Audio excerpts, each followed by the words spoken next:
যে মানুষটা রাত জাগা শিখিয়েছে সে মানুষটা এখন ঠিকই ঘুমায়, কিন্তু আমি এখন আর ঘুমাতে পারি না। যার হাত ধরে স্বপ্ন দেখেছিলাম সে আজ অন্যের স্বপ্ন পূরণ করতে ব্যস্ত। চাইলেই যদি খুব সহজে কষ্ট ভোলা যেত তাহলে বোধহয় আমার জীবনটা আজ এত এলোমেলো হতো না। আজ পরিস্থিতিটা আমাকে রাতের নীরবতায় কাঁদাচ্ছে, শুধুমাত্র তোমার মতো বেঈমানকে মন থেকে ভালোবেসেছিলাম বলে। যে তোমাকে বারবার কষ্ট দেয় তার কাছে না গিয়ে যে তোমার কষ্টের সময় পাশে ছিল তুমি তার কাছে ছুটে যাও। যখন তোমার স্বার্থ মিটে গেছে তখন তোমার ভালোবাসাটা অদ্ভুতভাবে কমতে শুরু করেছে। আর আজ তুমি আমাকে একবারেই ছুঁড়ে ফেলে দিলে। সবকিছু হারিয়ে আজ আমি বুঝতে পারছি অনেক বড় ভুল করেছিলাম। তোমার মতো স্বার্থপর মানুষকে ভালোবেসে তোমার প্রয়োজন মিটে গেছে, তাই আজ তুমি আর আমার নেই। হ্যাঁ, আমি খারাপ, তবে আজ পর্যন্ত কারো সাথে বেঈমানি করিনি। তুমি যদি আমাকে ছেড়ে ভালো থাকো তবে আমার কোনো আপত্তি নেই, কারণ তোমাকে খুশি দেখাটাই আমার স্বপ্ন।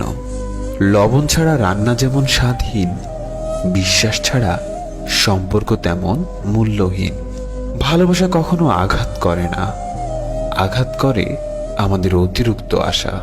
বিশ্বাস আর নিঃশ্বাস খুবই মূল্যবান, একবার হারিয়ে গেলে আর ফিরে পাওয়া যায় না। নিজেকে ভালো রাখার দায়িত্বটা নিজেকেই নিতে হবে, কারণ খারাপ সময়গুলোতে কেউ পাশে থাকবে না। নিজেকে তখনই খুব অসহায় লাগে যখন প্রিয় মানুষের কাছে একটুখানি সময় চাইলে সে নানান রকম ব্যস্ততার অজুহাত দেখায়। মেসেজ দেখেও রিপ্লাই না দেওয়াটা হলো অবহেলা, আর মেসেজ করে রিপ্লাই না পেয়ে বারবার মেসেজ বক্স চেক করাটা হলোই ভালোবাসা।